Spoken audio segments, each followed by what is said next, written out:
¿Cuántos están con los oídos bien atentos para ver lo que Dios quiere decir y el corazón bien abierto para recibir también lo que Él nos quiere decir? ¿Sí?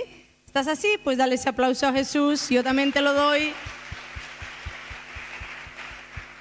Bueno, pues vamos a leer Marcos capítulo 9, el versículo 23, este pedacito que dice así: si puedes creer, al que cree, todo le es posible.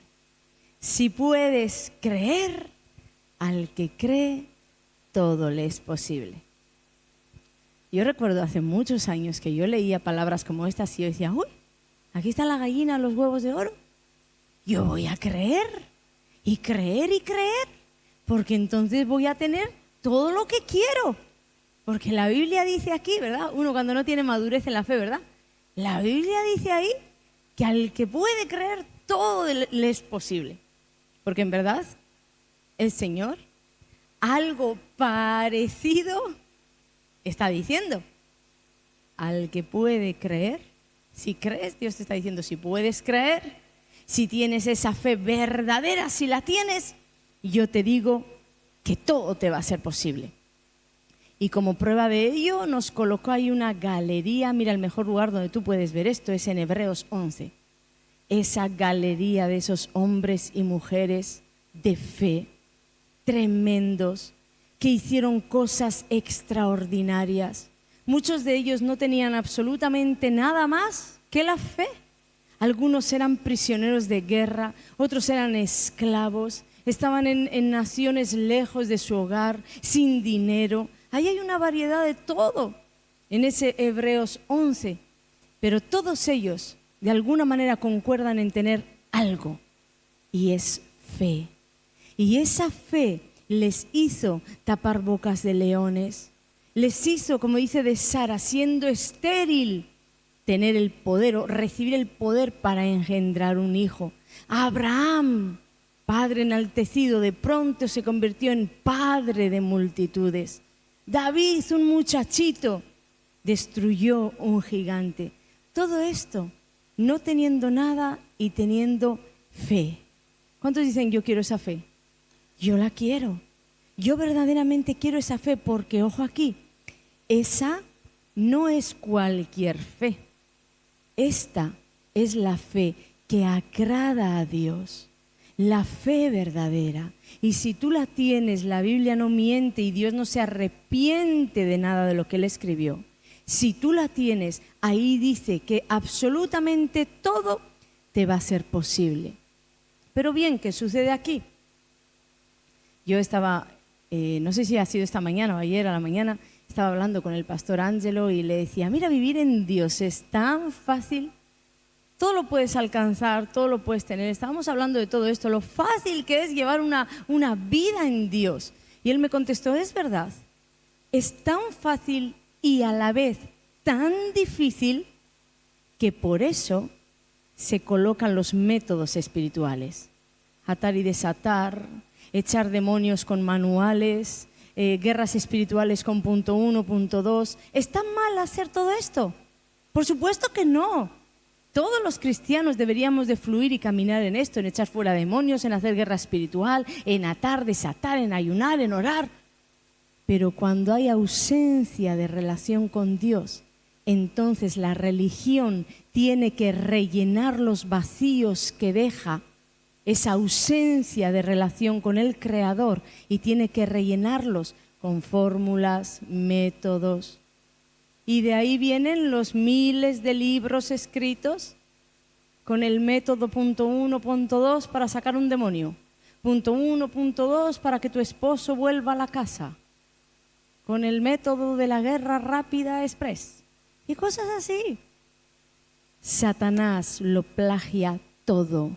Y cuando uno no tiene relación con Dios, entonces tiene que tomar las muletas de algo y los toma de la religión y sus métodos. Y esto no deja o tampoco no queda exenta, vamos a decir, la fe en todo esto. Porque Satanás sabe que un cristiano de fe es un cristiano que puede tomar conquista de cualquier cosa. Entonces a él no le interesa. Y lo mismo que hizo rellenar estos vacíos en la religión, rellenarlos con métodos, también él plagió la fe para que tú y yo camináramos en una fe que no nos iba a llevar a la victoria, que nos va a llevar a la derrota, que nos va a llevar al no entiendo si yo te creí, no entiendo si yo creía lo que tú habías dicho. ¿Has escuchado alguna vez un cristiano así? Satanás también plagia la fe. Hace muchos años yo escuché una enseñanza que me tocó muchísimo, hace más de 10 años, del pastor Ricardo Rodríguez. Él en verdad fue usado por Dios para enseñarme mucho acerca de este tema y por supuesto no voy a poner palabras en su boca que él no ha dicho, porque esta enseñanza la traigo conforme Dios me ministró a mí. Pero sí es verdad que este hombre fue usado para sacarme de muchos errores en la religión y errores en la manera en la que yo vivía mi fe. Y hoy quisiera impartirte todo esto para que tú también puedas ser sacado del error. Amén. Así que vamos a transportarnos ahí, bien lejos a mi pasado, cuando todo esto comenzó. Yo tenía uno de los mayores problemas que yo tenía en mi vida cristiana cuando comencé. Bueno, mi vida cristiana ha tenido etapas multivariadas, ¿verdad? Como os he dicho siempre, ahora estaba encendida en fuego y ahora estaba en el infierno. Y mañana estaba haciendo guerras espirituales en los montes y al día siguiente estaba en las discotecas. Porque yo era un poco cambiante, vamos a decir. Hasta que el Espíritu de Dios hizo amistad conmigo, la religión es lo que tiene. La religión iba cambiando de forma lo que yo creía en relación con Dios. Y uno de los problemas más grandes que yo enfrenté en este tiempo era la fe que yo colocaba en Dios, una fe manipuladora. Yo era una manipuladora que te podría dar cátedra. Era. Pero las enseñanzas me quedaron para ministrar a las manipuladoras. Así que hombres, podemos hacer acuerdos. Si tu mujer es una Jezabel, me la envías. Y en esta fe manipuladora, ¿qué sucede? Que yo quería también manipular a Dios. Yo vivía impíamente, vivía como una persona que no guardaba ningún principio de Dios. Yo no tenía, mi vida, mi estilo de vida, si alguien lo veía de fuera, nunca esa persona iba a decir, ella es cristiana. Al contrario, yo vivía una vida o un estilo de vida que para nada de lo que hacía tenía que ver con Cristo. Y además, cuando yo me atrevía a decirle a alguien, soy cristiana, encima salía vapuleada porque la gente me decía, ¿tú? ¿Cristiana tú?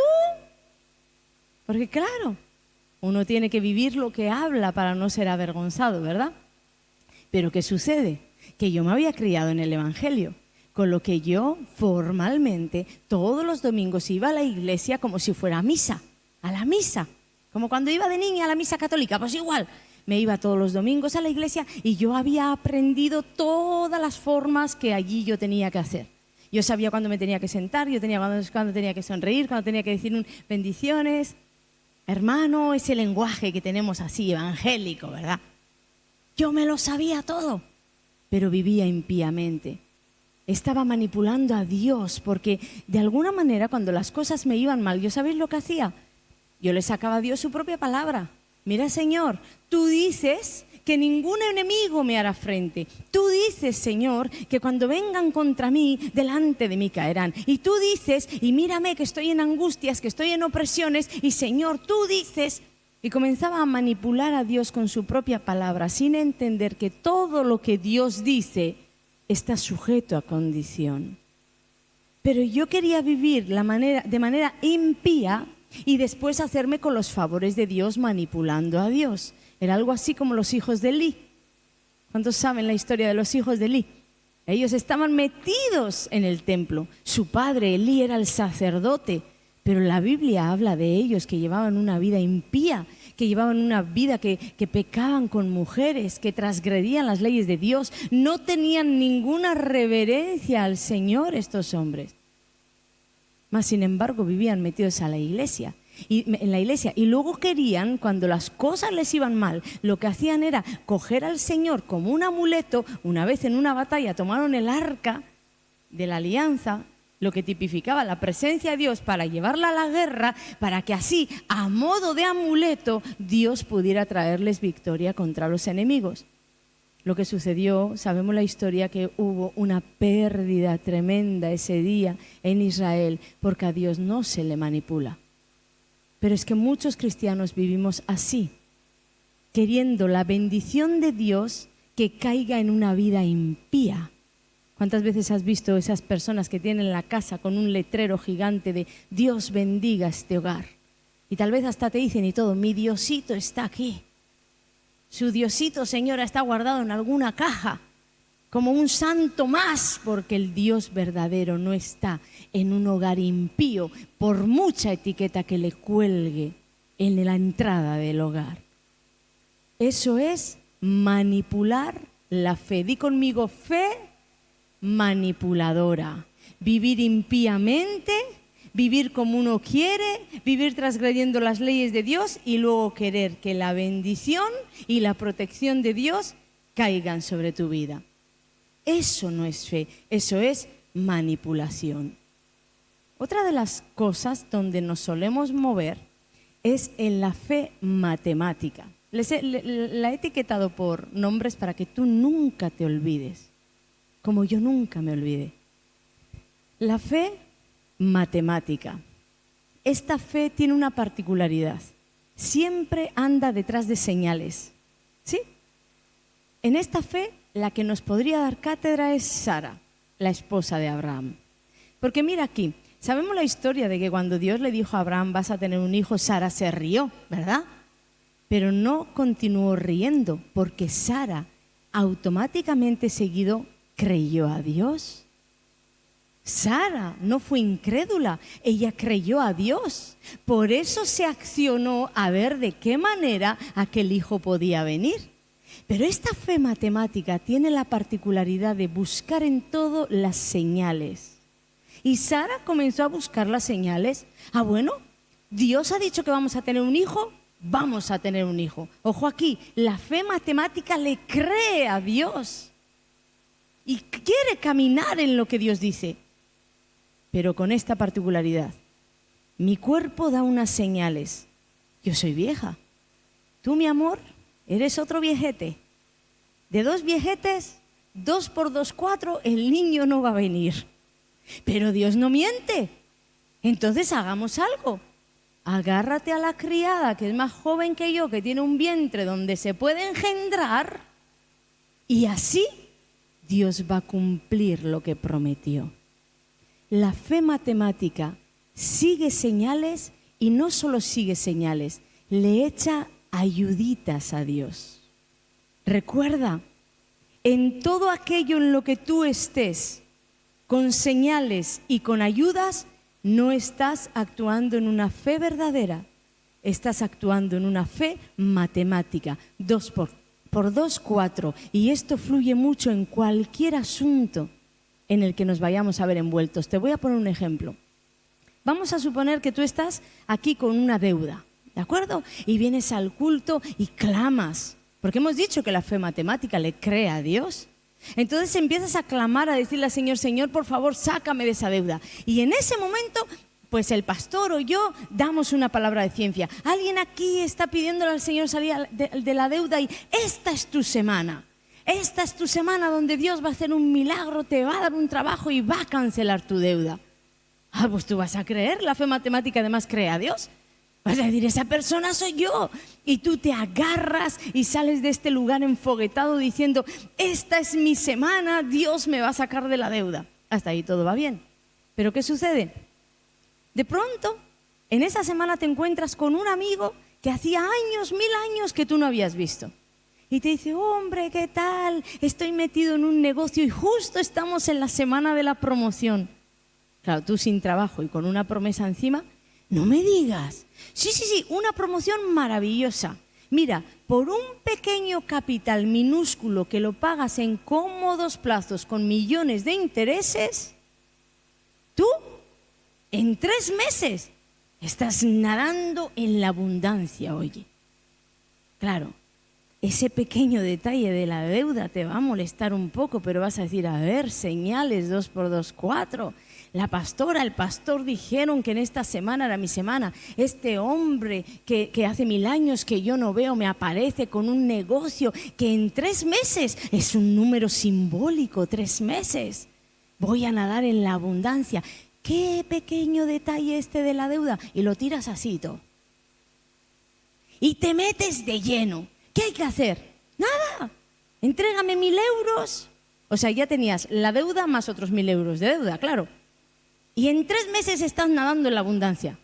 Mira, en 3 meses solo estás más endeudado todavía y encima esa fe matemática siguiendo señales y siguiendo mentiras te robó la promesa. Porque otra particularidad de la fe matemática es que siempre, siempre, siempre, siempre trae letra pequeña. Agar, la egipcia, era la letra pequeña de Abraham y Sara. La pequeña deuda en la que te dice el infierno, tú tranquilo, construye sobre esta deuda para estar en la abundancia.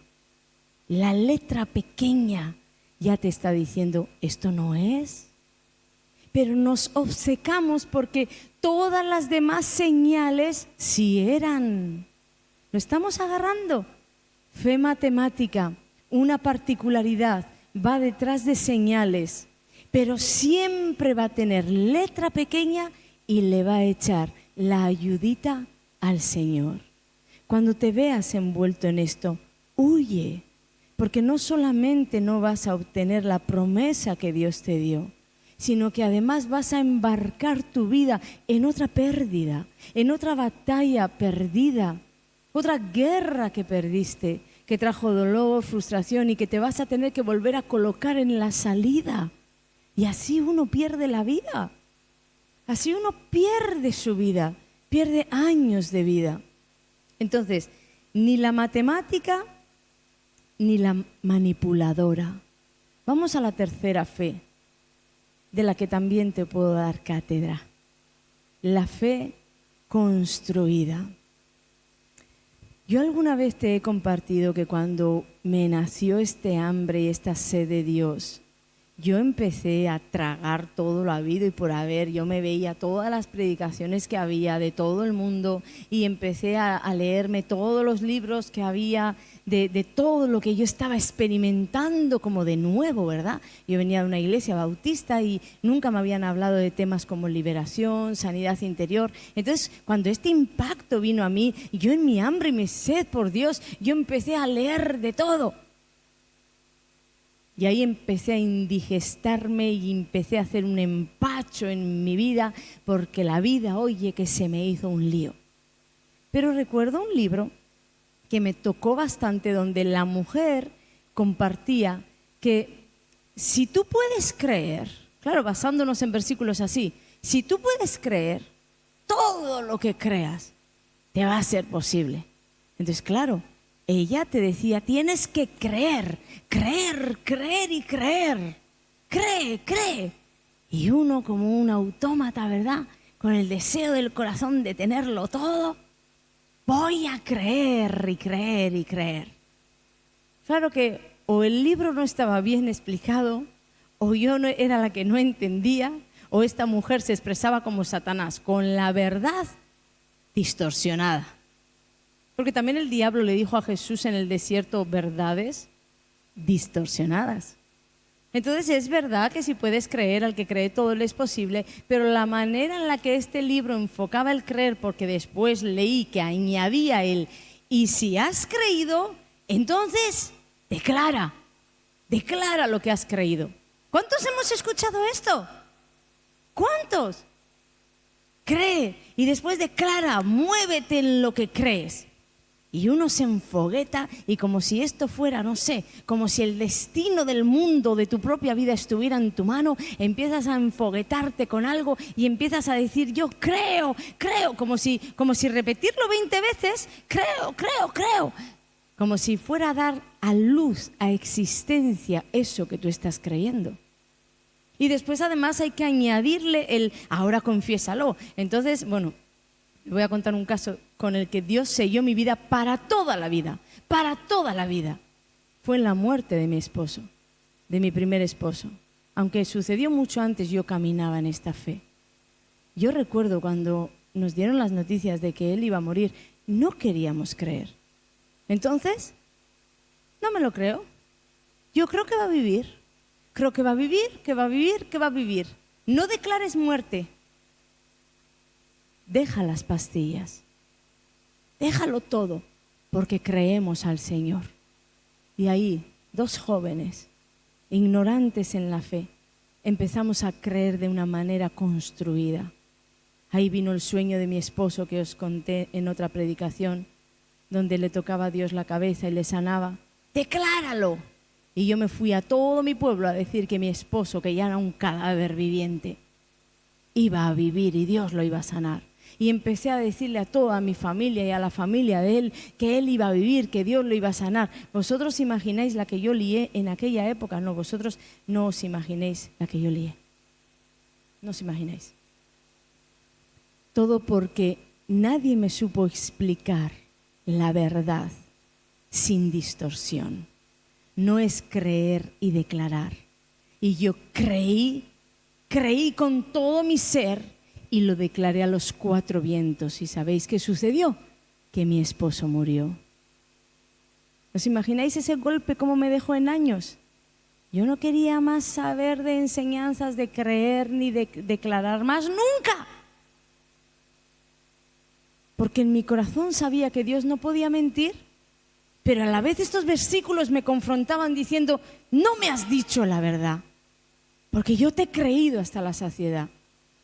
Hasta que un día Dios salió a mi encuentro y literalmente me dijo así, Ana, ¿cuándo yo te dije que no iba a morir?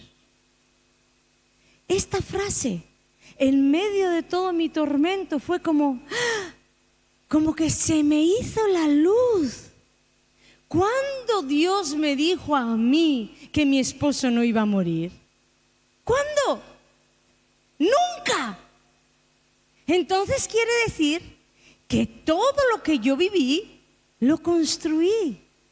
Yo construí un mundo de sanidad. Yo construí un mundo de vas a vivir, estate tranquilo, Dios te va a sanar. Yo construí una fe que después exigía a Dios, cúmpleme lo que yo he creído. Cúmpleme. Y comencé a declararlo a los 4 vientos creyendo que todavía eso te añadía poder y enganchaba el corazón de Dios para no te vas a poder zafar de aquí, me vas a tener que cumplir. ¿Sabes que miles de cristianos hoy viven en esta fe construida? La fe verdadera siempre te va a llevar a la victoria. La fe verdadera siempre, no hay pérdida en Dios. La fe verdadera siempre te va a hacer hacerte con los enemigos, te va a llevar a la victoria. La fe verdadera siempre te va a entregar la promesa y va a hacer que vivas confiada. Pero cuando tú construyes la fe, lo único que haces es construir una fe basada, una fe basada en un deseo que tú tienes en el interior. Una fe basada en que esto es bueno y esto tiene que suceder, entonces yo me determino, lo voy a creer. Y el simple hecho de decir tengo fe, creo y repetir una y otra vez creo, no te da la garantía de que lo que tú dices que crees vaya a suceder. ¿Cuántos me están entendiendo y cuántos están de verdad abriendo los ojos ahí, incluso en las naciones? Abriendo los ojos a enseñanzas que tienen parte de verdad y tienen parte de no verdad. Vamos a decir simplemente que tal vez no están del todo alineadas a la verdad del Señor. Tú hoy vas a aprender a conquistar y a tomar tus promesas con fe verdadera. Porque la fe verdadera es aquella que camina sobre un rema de Dios. Es decir, que para tener una fe verdadera, si la fe verdadera, aquella que te hace alcanzar todas las promesas, es la que camina sobre un rema de Dios, Entonces quiere decir que para tener fe verdadera lo primero que tenemos que tener es un rema por donde caminar. Amén. Si tú no tienes un rema, no tienes la fe. ¿Sabes por qué? Porque la Biblia dice que es el rema de Dios el que activa la fe. Que es el rema de Dios el que hace que a tu corazón llegue una fe inquebrantable. Una fe tan inquebrantable como la de Abraham, que creyó en esperanza sobre esperanza. ¿Qué es un rema de Dios? Para las personas que no lo saben, lo voy a explicar así rápidamente. Un rema de Dios es una palabra que ha sido hablada por segunda vez. Es decir, toda la palabra de Dios es la palabra, la que está escrita en la Biblia, es la palabra logos. ¿De acuerdo? Dios dijo todo eso y todo eso es para toda la humanidad. Las promesas son para sus hijos y las promesas son para todo aquel que quiera entregar su vida a Jesús y hacerse hijo. ¿Ok? Pero cuando hablamos de un rema, es una palabra que, estando ya escrita en la palabra, es hablada por segunda vez. ¿De qué manera? El Espíritu Santo habla a tu espíritu la palabra. Por ejemplo, ahí dice, tú y tu casa seréis salvos. Esto es una palabra que se le dio en una ocasión a un hombre en el Nuevo Testamento. Está ahí escrita. Pero cuando esta palabra se hace rema en tu vida, es cuando el Espíritu Santo toma de esa palabra y la habla a tu espíritu. Tú y tu casa seréis salvos. Algo impacta dentro de ti. Y ese impacto de ese rema que Dios ha hablado para ti es el que activa tu fe hasta, o te da el poder para poder caminar hasta alcanzar esa promesa. Es una palabra específica dada a una persona específica en una circunstancia específica. ¿Hemos entendido lo que es un rema? Por eso la Biblia dice en Romanos 10:17, así que la fe es por el oír y el oír por la palabra de Dios. La fe verdadera viene a tu vida cuando tú oyes una palabra específica que Dios tiene para ti. Por eso estos hombres y mujeres de Dios de la galería de Hebreos 11, por eso es que ellos pudieron alcanzar todo lo que alcanzaron. No por la reputación, no por la fama, no por el dinero que Dios le dio, por la fe que tenían activada en sus corazones. ¿Debido a qué? A que Dios les había hablado antes. Mira lo que dice de Abraham: creyó en esperanza contra esperanza para llegar a ser padre de muchas gentes conforme a lo que se le había dicho. Es decir, Abraham no fue un loco que salió de su casa y dijo, pues ahora me voy a hacer padre de multitudes porque voy a creer que voy a conquistar todo el territorio, voy a creer que voy a tener un mejor trabajo, voy a creer. No, nada de esto sucedió con Abraham. Fue Dios que le dijo a Abraham, vete de tu tierra y de tu parentela. Y Abraham toda su vida caminó detrás ¿de qué? Del rema de Dios. Creyó conforme a lo que se le había dicho.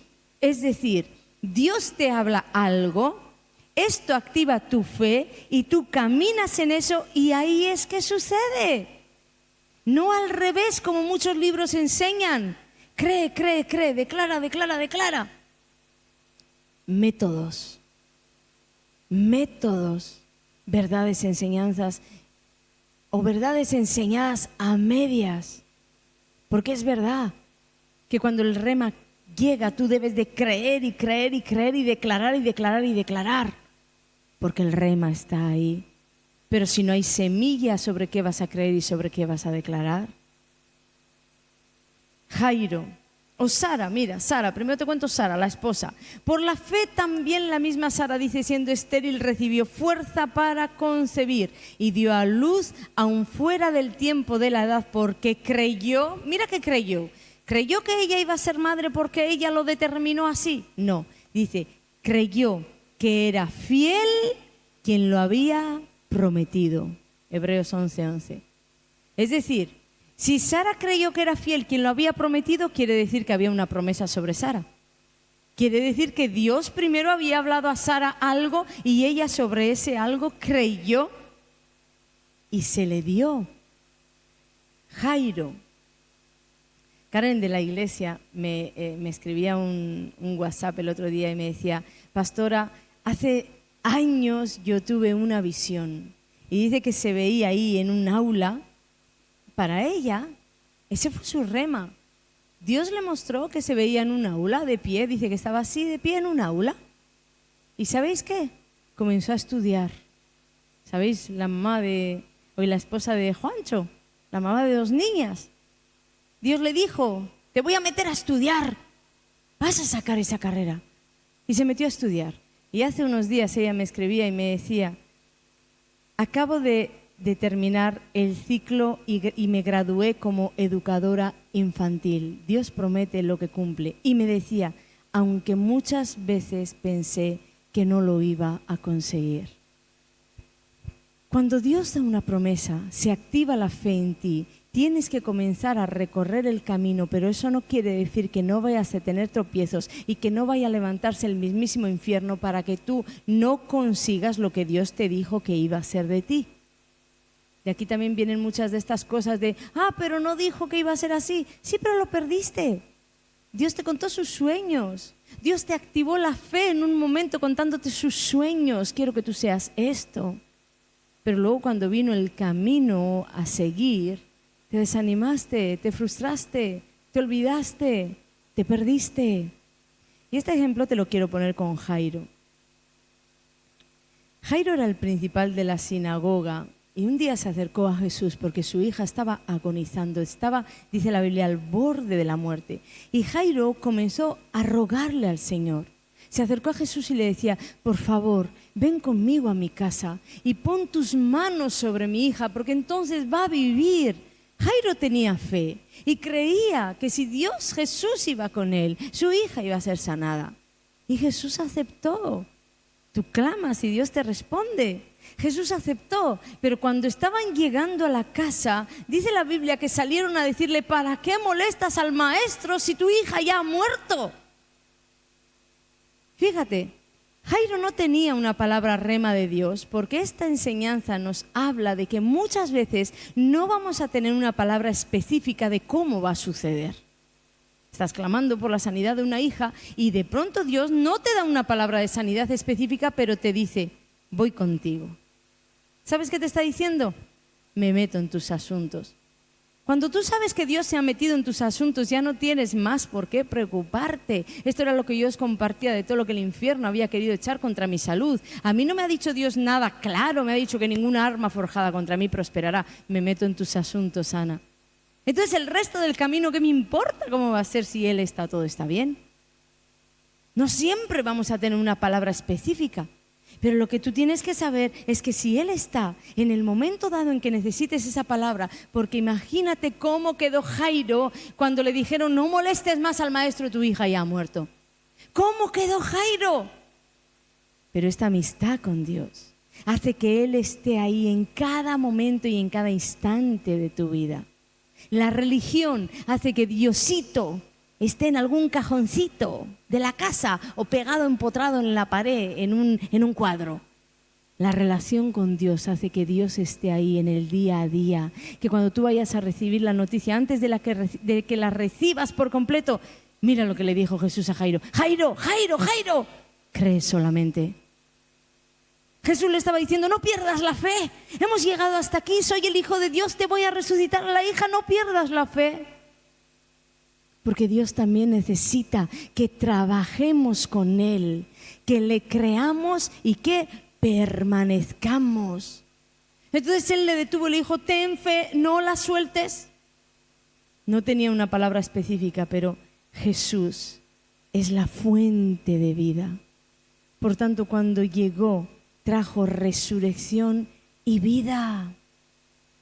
Necesitamos esta fe para vivir en el día a día las grandes batallas y las pequeñas batallas. Para todas ellas necesitamos una fe activa en el corazón. Y esa fe solo viene cuando tú estás pegado a Dios en relación. Cuando vienen los problemas, ahí está el Señor para decirte tranquilo, yo estoy aquí. Ay, sí es verdad, todo está bien, Señor. Pero ¿cómo es que podemos decir que viene o de qué manera podemos identificar? Para las personas tal vez que son como de nuevas, ¿de qué manera podríamos identificar esto? Bueno, pues lo primero, o una de las formas, es cuando el Espíritu Santo unge una palabra para ti. Por ejemplo, estamos predicando e incluso has podido escuchar el ejemplo que te he dado antes de tú y tu casa seréis salvos, y esa palabra te golpeó dentro tan fuerte. El Espíritu Santo ungió esa frase, esa palabra para ti y la depositó en tu espíritu. Y tú sentiste el impacto en el interior. Tal vez tu mente no lo registró o tus ojos no lo registraron, no lo leíste en la Biblia, pero algo sucedió. No la sueltes, es tu rema. Tal vez puede venir en una canción, estás cantando la estrofa de una canción y de pronto algo salta diferente a tu corazón.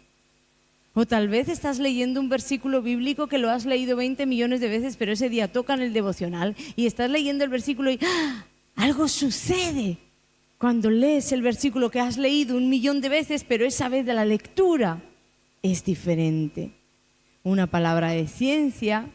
Todo esto es cuando el Espíritu Santo unge palabras para ti. Es la forma tal vez en la que más fácil te va a ser identificar esto. Otra de las cosas es cuando el Espíritu Santo hace nacer esa fe dentro de ti. Hay veces que estás en medio del problema, mira, no sabes ni cómo llegaste al problema, solo te ves ya en medio del problema, en medio de esa catástrofe, y cuando te quieres venir a dar cuenta, encuentras que tienes una fe. Ay, pero ¿de dónde salió esto? Tienes una fe que crees que te comes el mundo, que todo va a salir bien, pero no es algo forzado de decir, no, yo creo. No. Algo dentro de ti es tan real que tú crees que eso se va a dar y se va a resolver. ¿Cuántos han vivido algo así? ¿Sabes qué sucede? Que el Espíritu Santo, sin tú registrarlo, Él hizo nacer en tu espíritu la fe. Tus ojos no lo registraron, tus oídos no lo registraron, pero Él habló a tu espíritu y te dio la convicción de que eso iba a suceder. La Biblia dice que el Espíritu Santo te haría saber lo que estaba por venir. Él te hará saber lo que Dios tiene para ti. Eso es lo que dice la Biblia. Pero la Biblia no dice que te lo hará saber a la carne o que te lo hará saber al alma. Te lo hará saber al Espíritu, porque el Espíritu Santo es Espíritu. Por eso cuando Él hace nacer la fe en ti puede ser así. No lo registraste, pero está dentro de ti. Si alguien te dice, ¿pero cuándo Dios te habló? Es que no me habló. Es que no me dio un versículo, no me dio una palabra, no me dio nada, pero es que yo sé que va a ser así. El Espíritu Santo, sin pasar por tu mente, sin pasar por tu razón, sin pasar por tu carne, porque ni te tocó. Pero Él traspasó tu espíritu y le dijo, todo está bien, yo te tengo la victoria. Esa es otra de las maneras. Entonces, lo primero que necesitamos para enfrentar cualquier situación es una palabra rema, para tener la fe para llegar al final. Hace poco también nos decía que no emprendamos negocios, no emprendamos relaciones, no emprendamos nada que sea importante, trascendente en nuestras vidas sin que Dios nos lo haya dicho primero. Porque si no te estás embarcando en un proyecto que nació en tu corazón y no en el corazón de Dios. Acércate al Señor, busca de Dios. En cualquier situación, buscar de Dios no es como lo de la cajita. No es que tú vayas a decir ahora, ay, bueno, bien, pues es que tengo un problema. Yo tengo que tomar decisiones. Esta noche voy a ir 10 minutos a decirle al Señor, háblame, Señor, que necesito tu rema. Eso no es buscar a Dios. Tú no puedes tener una vida embriagada de telenovelas, de no sé. A ver, ¿a qué le pegáis? Vosotros a nada, los demás. Una vida embriagada de mundo, con olor a mundo, y luego tener problemas o luego querer que la guía de Dios se establezca en vuestras vidas y sacar a Dios de la cajita de 10 minutos para colocarlo como un santo delante de ti y decirle, mira, te vengo con este cuento, tracatá, tacatá, tacatá, tacatá, y que sepas que algo me tienes que decir porque tengo que saber por dónde ir. Eso no es Dios. Eso no es acercarse a Dios. Eso es querer manipular a Dios y querer usarlo a tu conveniencia como un amuleto. Cuando la Biblia dice acercaos pues a Dios y Él se acercará a vosotros, está hablando de una relación, está hablando de una vida que camina con el Espíritu de Dios. Y en ese caminar Dios no es sordo y Dios tiene boca, pues Él la creó. Y en ese caminar Él va a hablar. Dios siempre está hablando. Solamente que estamos embriagados de tantas cosas que escuchamos el mundo y el olor a mundo nos es familiar. Y cuando viene Dios a decir algo, ni familiar te parece, porque no estás familiarizado con Él. Como le decía al pastor Ángelo el otro día, vivir a Dios es tan fácil y a la vez tan difícil para algunos. ¿Por qué? Porque están empapados de todo menos de lo que tienen que estar. Y tú no puedes tener aroma de reino viviendo en pocilgas, comodidades y beneficios de palacio viviendo en prisiones. Y la cristiandad ha querido vivir así. Vivo con aroma de mundo y vivo disfrutando de los placeres del mundo, pero quiero los beneficios del reino. Eso no existe. Y hoy es el día de determinarte dónde vas a querer poner los dos pies, porque hay gente que piensa que puede encontrar a Dios en las discotecas, en el bingo, en las telenovelas. Y sigue creyendo, oye, que puede encontrarlo ahí. Voy a pedir a los músicos, por favor, vengan. Cuando las cosas en la vida no nos salen bien, hay que preguntarse en qué camino, sobre qué fe estamos nosotros caminando. En la galería de la fe de Hebreos 11 nos muestra que se puede tener todas las victorias, pero también nos enseña la ruta a seguir y es caminar sobre un rema de Dios, sobre algo que Él te ha dicho, no sobre algo que te gustaría que sucediera, que creías que iba a suceder o que te hubiera gustado que fuera así. Nada de esto es Dios. ¿Estás vivo? ¿Cuántos están vivos aquí? ¿Estás vivo? Pues entonces estás a tiempo. Nunca es tarde. Estás a tiempo para decirle al Señor, quiero dejar este camino y quiero tener intimidad contigo.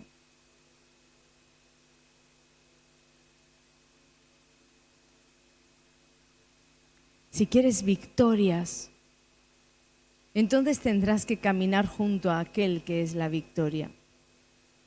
Si te relacionas de continuo con el victorioso, ¿sabes qué vives en tu vida? Continuas victorias. Pero si tú vives lejos del victorioso, también las victorias vivirán lejos de ti, solo las verás en otros. Ven a decirle, yo quiero, Señor, yo quiero y hago un acto, Señor. Me coloco aquí delante de ti para decirte que sea visible en la tierra, en el cielo y en el infierno que quiero caminar contigo, que quiero dejar mis caminos, que quiero dejar el ayer. ¿Sabes? El ayer ya es pasado. Tú necesitas a Dios hoy. El ayer ya pasó, le necesitas hoy.